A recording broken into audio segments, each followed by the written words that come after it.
Rabino aí, gente. Glória a Deus. Shalom, shalom para todos. Que bom estar com vocês, né? Graças a Deus. Estou aqui à disposição do pastor para conversarmos então sobre esse importante tema. Maravilha, gente. Rabino Ishai entrou conosco. Eu conheci ele através do Yehoshua e graças a Deus estamos fazendo aí uma amizade muito gostosa. Eita, peraí, tinha minha esposa só arrumar aqui rapidinho. Eu consegui quebrar aqui, viu, Rabino, o suporte aqui da câmera. É? Meu Deus, eu Seu consigo nome? fazer um... Vamos ver, vai cair aqui, né? Deixa eu ver se eu consigo só ajeitar aqui a câmera aqui. Ah, eu acho que não vai, não vou mais mexer, hein? Tomara que não caia. Certo. Maravilha. E aí eu conheci esse rabino por intermédio de Yehoshua. Eita, caiu de novo aqui, ó. Misericórdia. Vou segurar assim, assim tá bom. Deixa que eu seguro. Consegui quebrar isso daqui, peraí.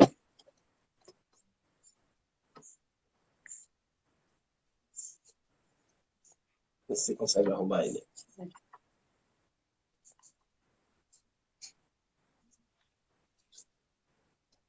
Não vai ficar. Não vou conseguir ficar. Mas assim, deixa assim que tá bom. Assim tá bom. Tá maravilha. Obrigado. E o Ravi Shai eu conheci por intermédio do Yehoshua. E ele foi lá na nossa congregação, no Shabat nosso lá. E nós estamos nesse caminho de Teshuvá, né? Nós estamos querendo fazer verdadeiramente o retorno, Rabino. A conexão com Israel, com o Eterno, né? Principalmente. E esse caminho de volta, de conexão, é o que nós precisamos fazer para ter vida com Deus. Esse caminho de voltar ao princípio original, voltar às obras antigas, aquele caminho que Jeremias mencionou, né? Se vocês querem saber o verdadeiro caminho, procura pelas veredas antigas. E nós queremos caminhar por essas veredas antigas, né? Que nos foi revelado agora através de Yeshua, nosso Mashiach. E a gente gostaria de saber um pouco sobre essa techuvá, como fazer uma techuvá verdadeira. Eu tenho aqui um relato de Al-Ronan, ali em Apocalipse, no capítulo 2 de Apocalipse, e no versículo 4 e 5, ele vai mencionar sobre esta volta, sobre esse retorno, sobre essa techuvá. Ele vai falar para aquela igreja de Éfeso que eles tinham esquecido o primeiro amor, né? Aquela primeira obra que os emissários, os discípulos de Yeshua começaram. E Al-Ronan, ele vai mencionar, falando sobre esse esquecer do primeiro amor, das primeiras obras, das primeiras práticas, né? Da palavra de Hashem. E sabe o que eu vejo hoje, Rabi? Eu vejo que a religião, o cristianismo e outras religiões também acabou seguindo um sistema, vamos dizer assim, romano, né? Roma, a gente sabe toda a força que ela colocou para fazer a conversão das pessoas. Toda a história mostra isso, Inquisição, as perseguições dos holocaustos e tudo que aconteceu, né? Fez eles se converterem à força ao cristianismo. E acabou hoje, nós chegamos num tempo em que as pessoas se apostataram da fé, abandonaram a fé verdadeira para dar ouvido a algumas doutrinas enganosas, que por muito tempo, pregando a mentira, acabou se tornando uma verdade, né? Para muitas pessoas. E nós queremos saber, né? Ter esse conhecimento do que é essa volta às primeiras obras, do que é essa techuvá, essa conexão com a obra que os primeiros discípulos de Yeshua faziam. O senhor pode falar para nós sobre essa techuvá? Sim, primeiramente, shalom para todos os nossos amigos, internautas. Quando nós falamos em techuvá, alguns preferem usar o termo restauração, né?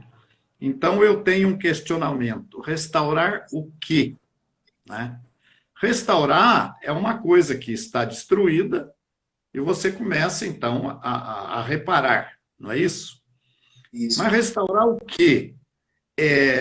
Techuvá, retorno. Retornar para onde? Não é verdade? Então, a gente eu separei aqui dois tipos, dois tempos, que seria o seguinte: o século I, nós tivemos ali a introdução da nova aliança dentro da comunidade de Israel, tá? Então, o povo de Israel, que é aquela oliveira que Paulo fala aos Romanos no capítulo 11, de repente aparece Yohanan, João o Batizador, e começa a anunciar, então, a vinda de Maria e a nova aliança começando por ali, né? E nós temos o nosso tempo, século XX, né? Onde a distância é muito grande, são mais de 20 séculos aí de distância. Então, o que acontece? No quarto século, nós temos que entender que aquela comunidade de Yeshua foi profetizado pelos apóstolos que ela iria enfrentar um tempo de apostasia. Paulo mesmo fala que após ele se levantariam homens cruéis, lobos cruéis, que não perdoariam o rebanho. Então, Paulo profetizou que após a morte dele, a morte dos demais apóstolos, a comunidade, até com o crescimento da população gentílica dentro da comunidade, obviamente através da conversão, mas começou então a haver uma tendência para a apostasia. E isso foi se consolidar no quarto século. Então, na verdade, muitos dizem, e eu concordo, que o cristianismo que nós conhecemos hoje, ele nasceu no quarto século. Ele nasceu justamente num tempo em que aquela congregação, aquela que é lá, deixa de praticar as primeiras obras, você citou aí Apocalipse, né? E então começa um processo de apostasia, aliança com Constantino, a abominação do judaísmo, começar a abominar o judaísmo, que foi uma das condições propostas por Constantino, foi que fosse retirado da Querrilá, da congregação, todo tipo de judaísmo. E aí começou com o Shabat foi substituído pelo domingo, depois veio aí, com todo respeito, né, os que creem, mas veio a Trindade, depois veio o fim das festas judaicas, o fim da circuncisão, que era um sinal que mantinha a identidade judaica do nosso povo, foi proibido também por Roma. Então aí começa o cristianismo que nós vemos hoje aqui, né? Mas o que eu quero dizer é o seguinte: esse cristianismo que nós conhecemos hoje, mas considerando os segmentos evangélicos, eles tiveram a sua origem em Lutero, na reforma de Lutero. A reforma de Lutero não levou a Techuvá, não levou a retorno nenhum. Então, o que acontece? Nós temos hoje pessoas sinceras, eu quero considerar assim. Eu não comparo o cristianismo, eu sei que o judaísmo tem a sua restrição em relação ao cristianismo, coloca tudo num saco só, católico, evangélico, enfim, todos os que creem em Jesus são colocados tudo num saco só, mas não é bem assim, não é bem assim. Na verdade, o cristianismo tem um apego às escrituras, tem aquela noção de que o Deus verdadeiro é o Deus criador, é o Deus de Israel. Isso tudo o cristianismo entende. Mas não segue as orientações do Messias judeu, obviamente, segue as orientações de Roma, implantadas por Roma a partir do quarto século. Então, hoje nós estamos vivendo o tempo de restauração. O tempo, eu costumo dizer assim, Techuvá, para nós, significa voltar às raízes judaicas do primeiro século. Esse salto, né? Esse salto não é pêssego, mas é um salto. Esse salto que nós vamos dar, passando pelo quarto século e caindo nos dias apostólicos. Isso é o que eu entendo por Techuvá, né? Você não pode pensar em Techuvá mantendo o que você crê hoje, porque fica impossível. Infelizmente, aquilo que muitos de nós tínhamos, e muitos ainda têm, por princípios de fé, são oriundos de Roma, da doutrina romana. Então, essa techuvá, ela tem que, para ser feita, tem que haver uma renúncia. Eu fiz teologia em 1993, fiz teologia. Depois fiz yeshiva. Então, o que eu entendo? Na teologia que eu fiz, quando eu comecei no processo de retorno às raízes judaicas, qual a conclusão que eu cheguei? Que eu não sabia 20% da Bíblia. Então, há muita coisa que se aprender, e muita coisa, para que você aprenda, você tem que abrir mão. Você não pode manter. Eu costumo dar um exemplo assim, Rafael. Veja bem, nós que não temos, vamos dizer assim, não nascemos num berço judaico, que somos judeus por ascendência judaica, né? Não tivemos esse privilégio, vamos dizer, de nascer num berço judaico, né? Então, nós temos dificuldades em entender. Isso é natural. Em compreender tudo a respeito do judaísmo. E nós somos considerados como oliveira brava enxertada na boa oliveira. E o que acontece diferentemente? Eu vou analisar isso com você. Quando você corta um galho de uma planta e deixa muito tempo, ela seca. Mas o que aconteceu com o povo de Israel? Israel Machia foi cortada da oliveira, são galhos cortados, mas não secos.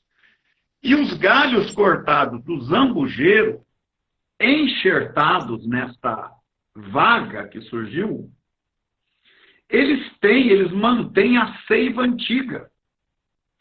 Então, a seiva verdadeira, a seiva da oliveira, que é Israel, ela vai empurrando para fora toda aquela seiva de zambujeiro.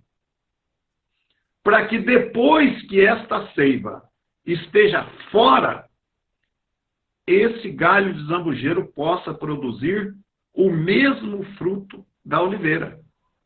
Então tem que se expulsar a seiva de zambujeiro que está dentro de nós. E o que é isso aí? É tudo aquilo que a gente aprendeu, que não tem origem na Torá, que não tem origem na Bíblia, que entrou na nossa cabeça. Então, se nós quisermos fazer techuvá, verdadeiramente, fazer uma restauração, nós temos que estar dispostos a abrir mão. Não é chutar o prato que comeu, não é isso. Eu sou muito grato a Deus, eu também tive mais de 40 anos vivendo no meio evangélico, tá? Eu não chuto o prato que eu comeu, não. Eu agradeço a Deus, porque foi ali que eu aprendi a respeito de Jesus, a respeito da Bíblia. Foi por esse caminho que eu cheguei à fé judaica. Eu tenho que agradecer. Mas eu não me apeguei àquilo. Então, para fazer techuvá, você tem que estar disposto a abrir mão daquilo que hoje, para você, você considera como verdade. Mas isso é natural. Na medida que você vai estudando a Torá, que eu gosto de usar o termo Torá, mas lembrar que Torá significa instrução, né? Não apenas lei, mas instrução.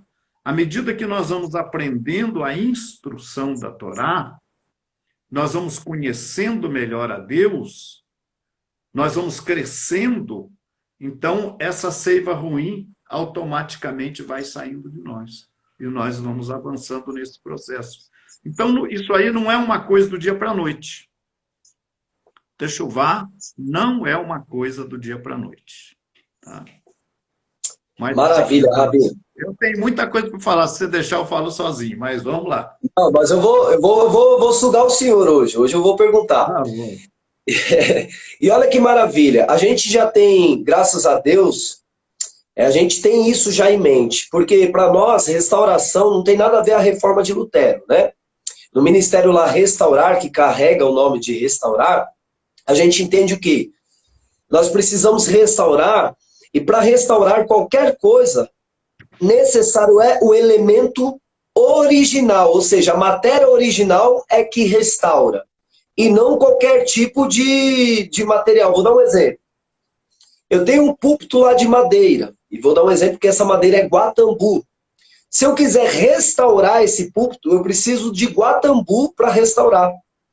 Se eu usar qualquer outra madeira, MDF, qualquer outro tipo de madeira, não é mais restauração, é reforma. Porque reforma você dá uma outra cara para aquilo que você tinha. Vou dar um exemplo. Como o púlpito mesmo, você dá uma outra cara para o púlpito, você dá uma outra cara para o sofá, você dá uma outra cara para a casa quando você vai reformar.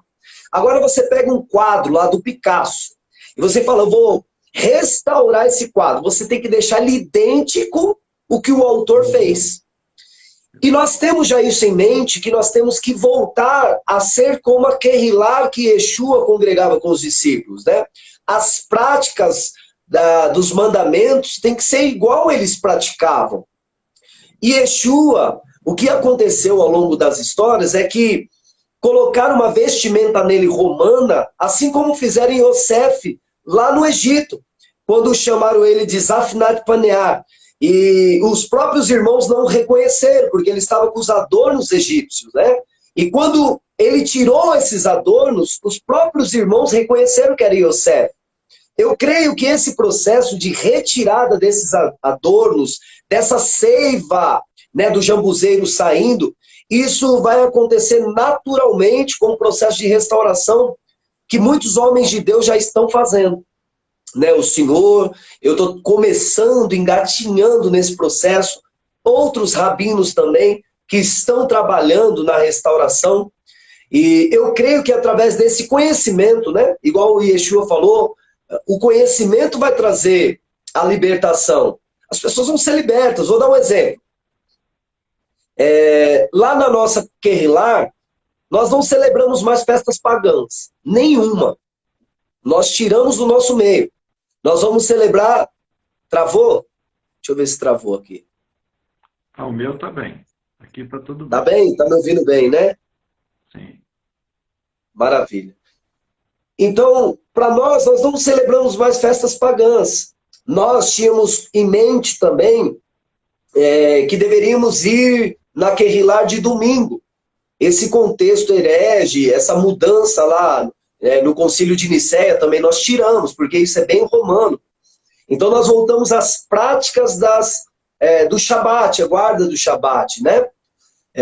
Nós começamos já a praticar o Shabat. Ainda não da forma que gostaríamos de praticar, mas já estamos dando início. Estamos já estudando as parashiot, né?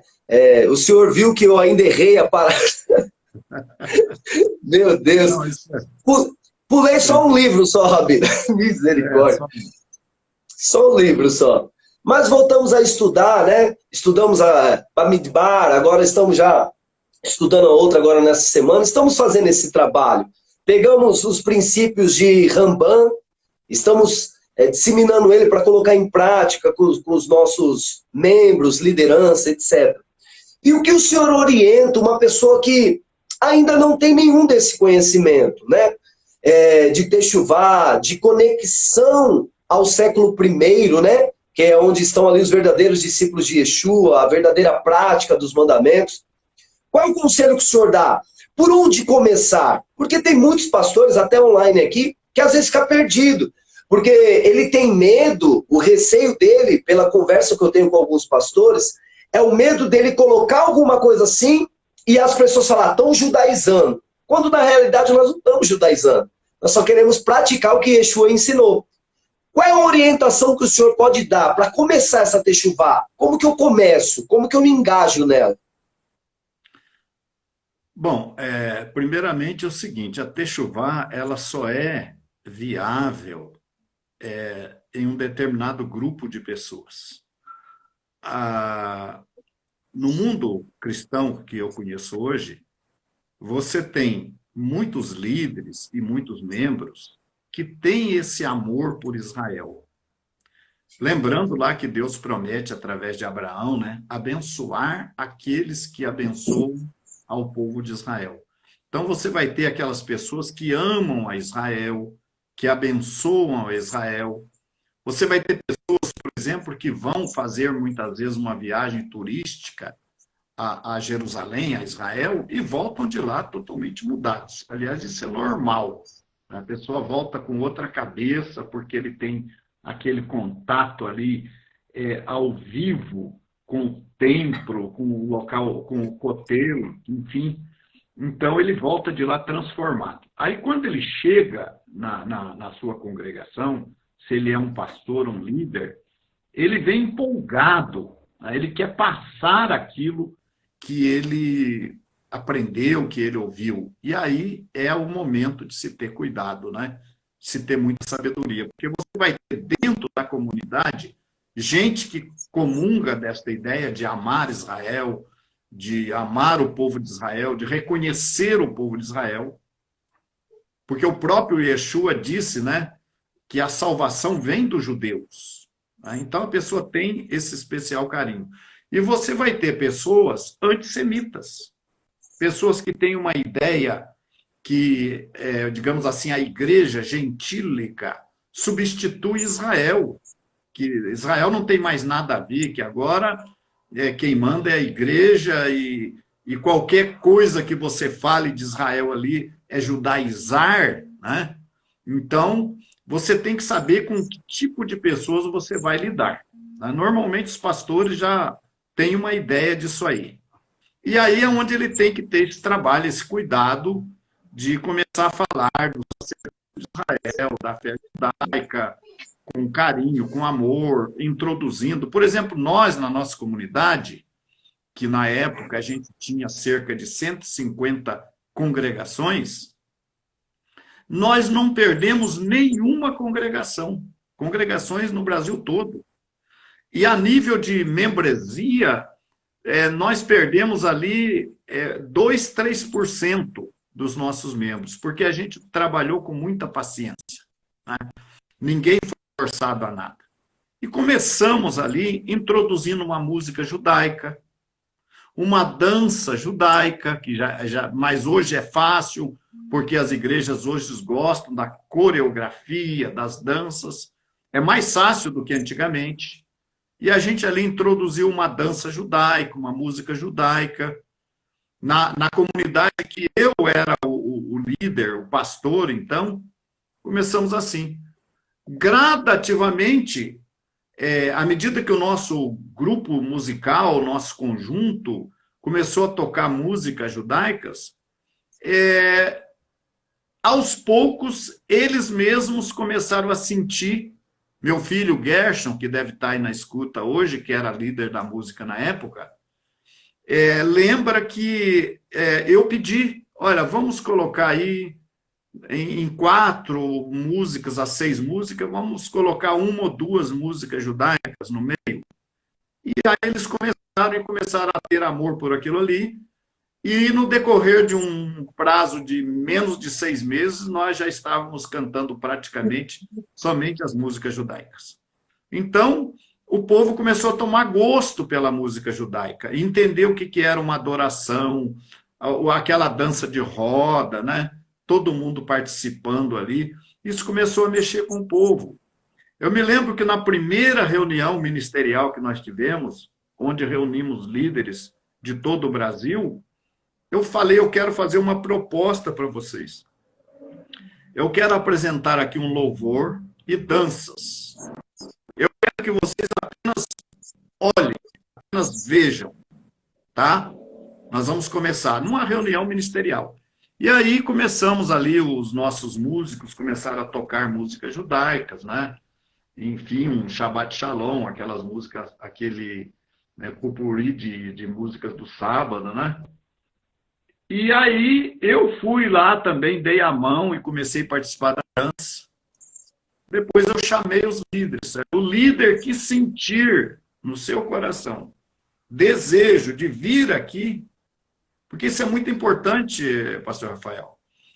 Eu não sei se você já tem a dança ali introduzida na adoração, Mas isso é uma coisa que muda muito também o sentimento das pessoas, não é? Quando ele começa a fazer uma adoração judaica.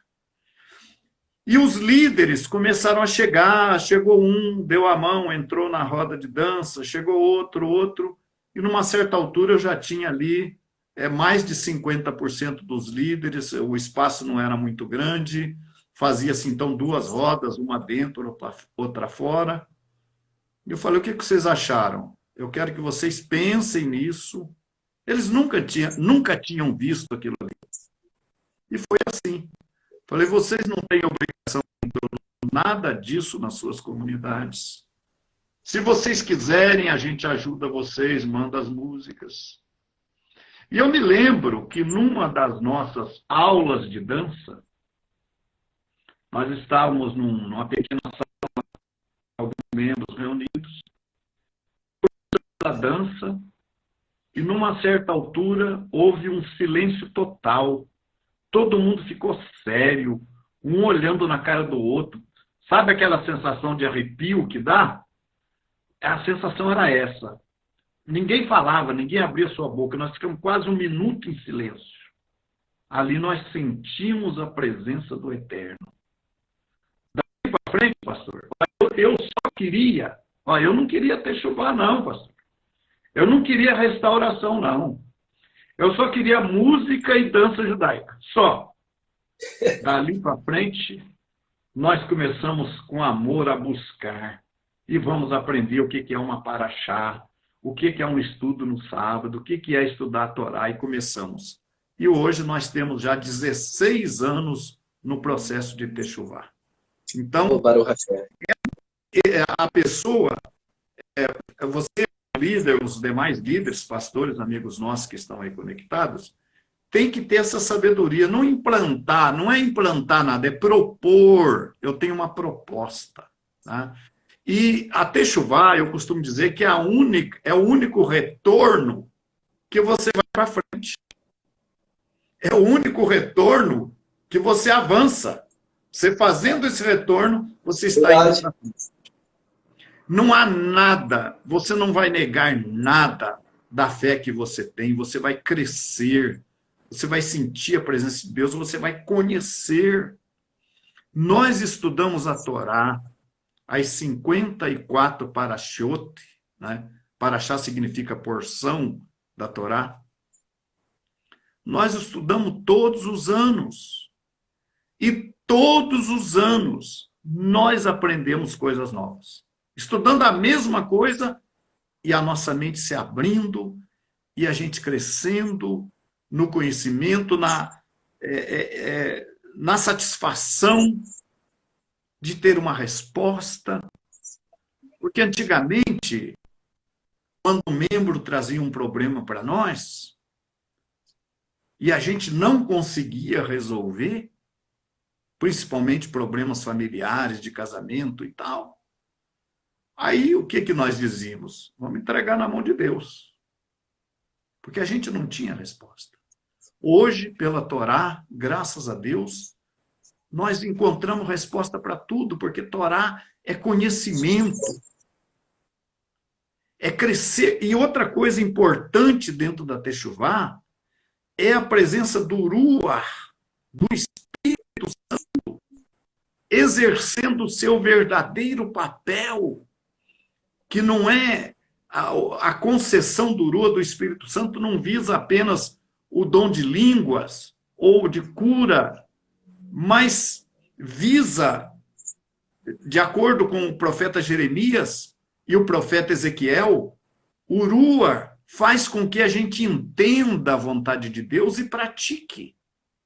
Então você sente realmente a obra do Espírito Santo em você, porque você vai crescendo no conhecimento, crescendo na sabedoria, crescendo espiritualmente. Então, essa ideia de que Techuvá, a restauração, é judaizado, isso é uma ideia totalmente equivocada. Ao contrário, você experimenta um crescimento espiritual. E você vai conseguir, até aqueles que são antissemitas, que têm um sentimento antissemita, se você souber trabalhar, eles vão também entendendo. Eu falo isso porque eu já tive a oportunidade de visitar, eu sempre sou amigo, eu não me distancio dos evangélicos, eu sou amigo dos pastores, mas tem igrejas que às vezes eu vou que nem sequer olham para a nossa cara. Eu vou de equipar,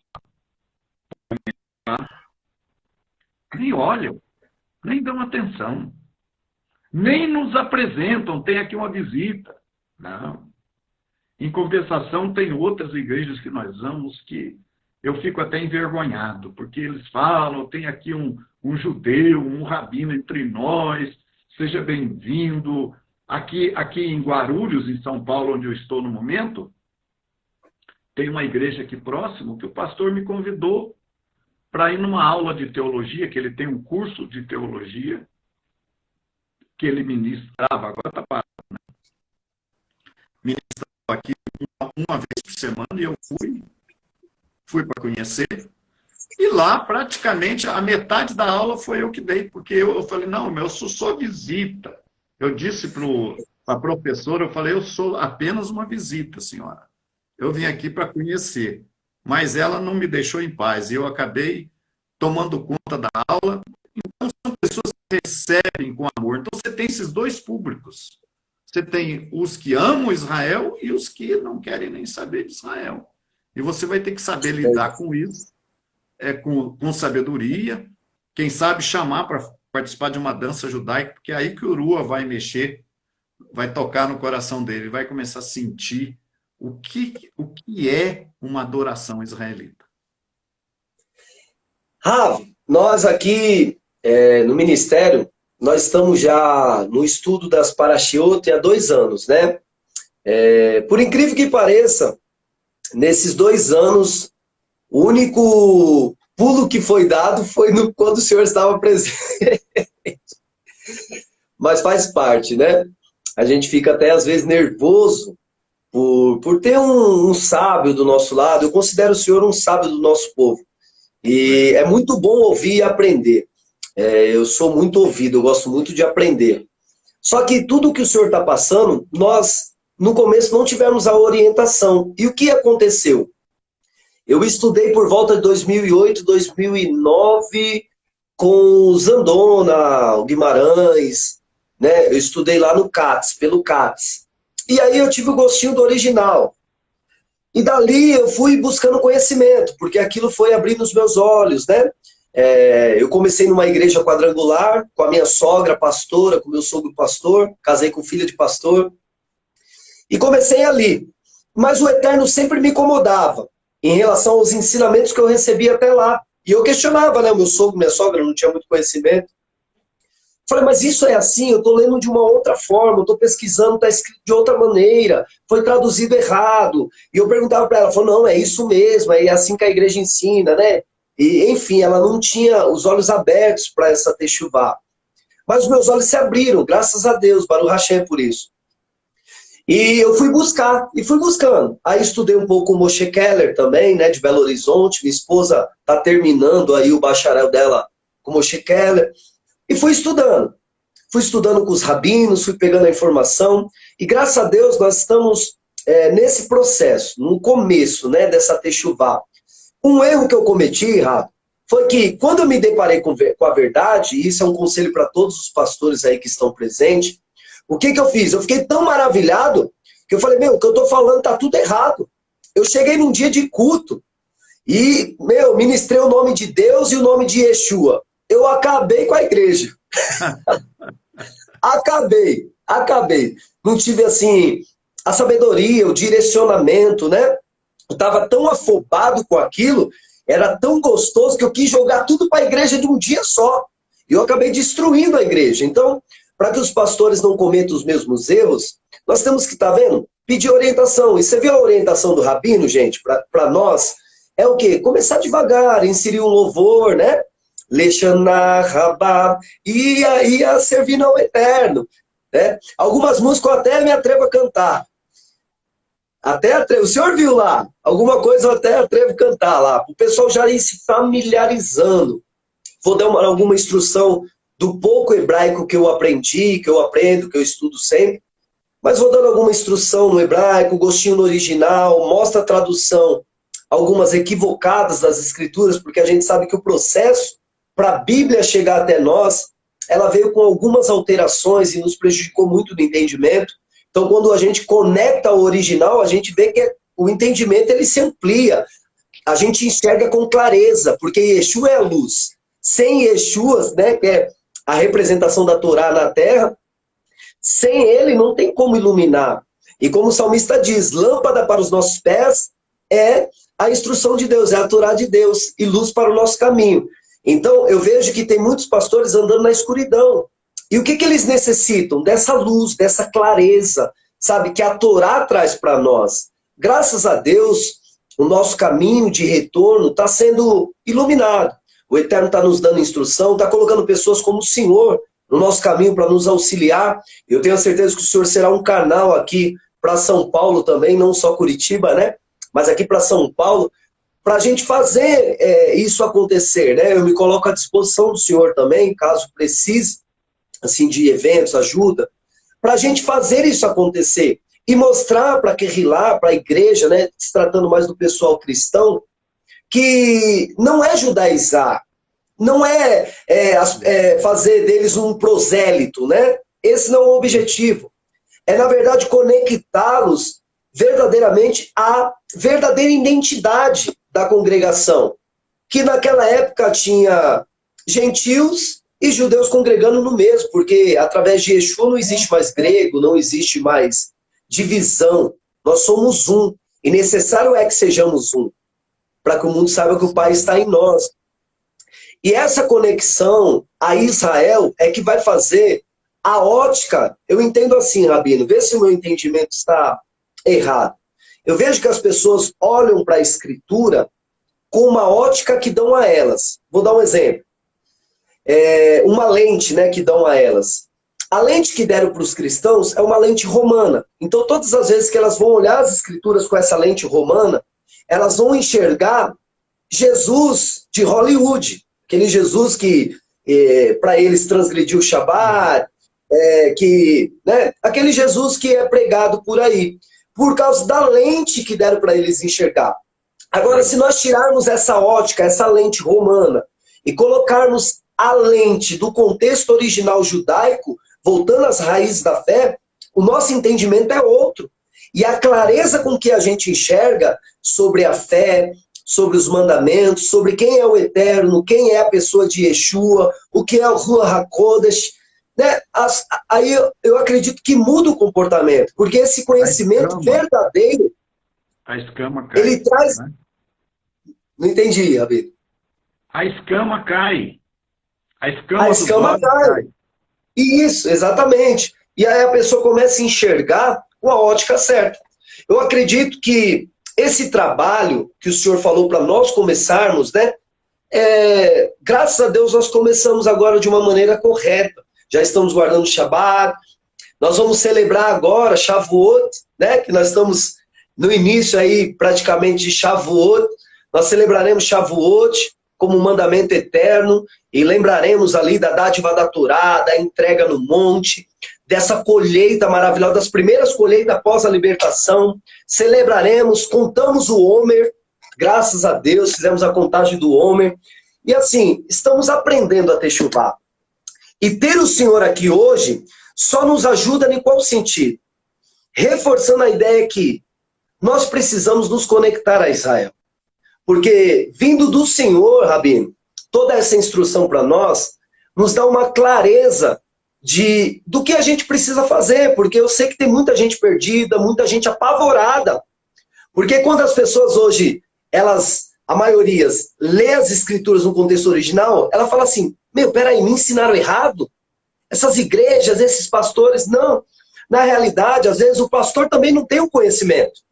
É verdade. Eu vejo que às vezes como tem muito sem vergonha por aí, que eu sei que tem, em todas as áreas, tem muita gente boa. E essas pessoas que estão fazendo de todo o coração, elas não sabem que elas estão erradas. Elas têm a convicção da lente que deram para elas enxergar as escrituras, e elas vão naquela convicção. E o ódio que foi pregado por anos, ó, o senhor tem uma noção, não sei se isso aconteceu no bairro do senhor, né? Mas quando eu era menino, nós amarrávamos o Judas no poste e queimávamos, tacávamos fogo, batia no Judas, né? O antissemitismo ensinado pela escola fez nós tornarmos um ódio com os judeus. Né? Lutero falando, acusando os judeus de deicídio. E esse ódio vem sendo pregado pelos pais da igreja. A gente acabou pegando ódio. Esses judeus, essa maldita matou Jesus. Quando na realidade não é.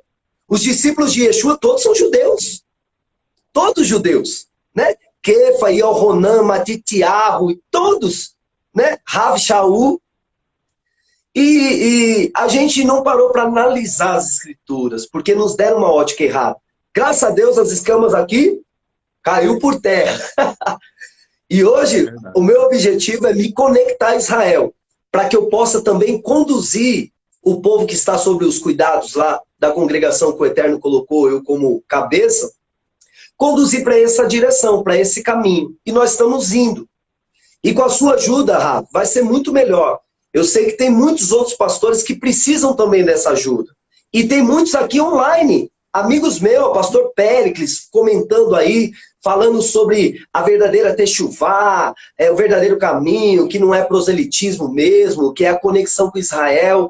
Maravilhoso, ó. Tem tanta gente aqui comentando aqui, ó, sobre as maravilhas que o senhor falou. Então, assim, eu gostaria que o senhor desse um encerramento para essa techuvá, para que as pessoas se conectem mesmo, né? Nós estamos caminhando para o final desse bate-papo, a gente teria horas e horas para falar aqui, Rafa, mas nós já estamos caminhando para o final. Olha como a conversa é tão gostosa, vai rápido, né?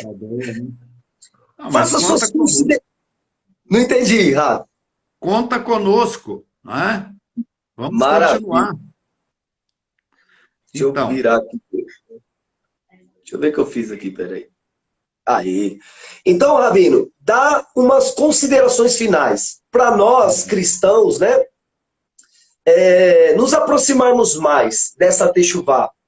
Né? O senhor já deu, começa com as músicas, começa com os cânticos, faz as danças, maravilha. Exatamente. E estuda a Torá. O que a gente faz para conectar mais? Dá uma consideração final sobre essa techuvá. Bom, eu gostaria de poder estender aqui a todos vocês, né, as boas-vindas. Nós estamos aqui para ajudar, né? Se Deus quiser, vamos ter aqui mais lives, né? Vamos continuar. Eu estou à disposição também dos pastores que estão aqui no grupo, podem me conectar através do WhatsApp, né? O pastor Rafael tem aí as informações. E se Deus quiser, nós vamos organizar o MTT, a União Messiânica Talmidei Torá, Discípulos da Torá, que visa exatamente isso, dar a mão uns aos outros, todos aqueles que querem fazer techuvá, para que a gente possa caminhar com firmeza, sem os riscos, com experiência. Tudo isso que o pastor está falando aí é muito importante, né? Nós não perdermos pessoas e nós nos solidificarmos nessa união. Eu quero me dispor a todos, vou atender a outros convites também, vamos ter também as nossas lives, vamos ter aí no sistema de teleconferências, e os pastores que quiserem participar poderão participar de teleconferências, onde nós vamos poder compartilhar também de material com vocês, de estudos bíblicos. Então, eu me coloco à inteira disposição. Eu estou aqui para ajudar, sem qualquer interesse proselitista. Quero deixar bem claro. Cada um é responsável pelo seu rebanho. O que a gente puder fazer para ajudar o pastor a conduzir o seu rebanho com sucesso no processo nas raízes judaicas, vocês podem contar conosco, tá bom? Eu estou aqui inteiramente à disposição de todos. Agradeço ao pastor Rafael. Com certeza, pastor, nós vamos estar juntos aí, tá bom? Kadosh Baruch, bendito seja o santo. Gente, obrigado pela presença de todos. Yosef Akiva aqui conosco também. Shalom, Mevorá, que o Eterno abençoe a congregação aí.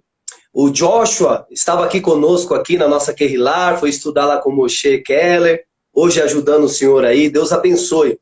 falar que o Senhor abençoou muito a minha vida, no meu começo, nas suas ministrações, né? Trazendo a Paraxá, Lelechá, lá em Gideões, de uma forma sublime. Deus abençoe sua vida também. Rav Yosef Akiva está aí conosco. Todos do meu ministério, todos aí que amam o Rav Shai. Deus abençoe a sua família, o seu ministério, Rabino. Conta comigo nas minhas intercessões, orações. Conta comigo nos eventos que o Senhor quiser propor. Eu estou disposto a ver a restauração acontecer. E eu creio nesse mover que o Eterno está nos dando. Então, o meu agradecimento pela sua vida, por estar aqui comigo, né? Partilhando desse saber, desse conhecimento, com esses meus irmãos, com esses meus amados que estão online. E que o Eterno possa realmente fazer acontecer nos nossos dias aquilo que, sabe, Esdras, que Neemias fez lá naquele tempo, que a gente possa fazer na nossa geração e nesse tempo. E eu tenho certeza que o Eterno está unindo propósitos, porque é isso que ele faz, para a restauração acontecer, para que Yeshua volte como Ben Davi e estabeleça o Olam Rabá da maneira que é para ser feito. Rabino, uma boa noite, um beijo aí para a esposa, para a família, para os filhos, para o Ministério de Curitiba, para todos. Yosef Akiva, liderança aí, Deus abençoe sua liderança, seu ministério. Pastor Éder, Pastor Péricles, toda a liderança que está online, que o Eterno abençoe e te guarde, levanta o teu rosto, faça resplandecer sobre si, tenha misericórdia de cada um de vocês. Um beijo, até a próxima live, se Deus quiser. Rabino, Deus abençoe a todos. Shalom, shalom. Shalom.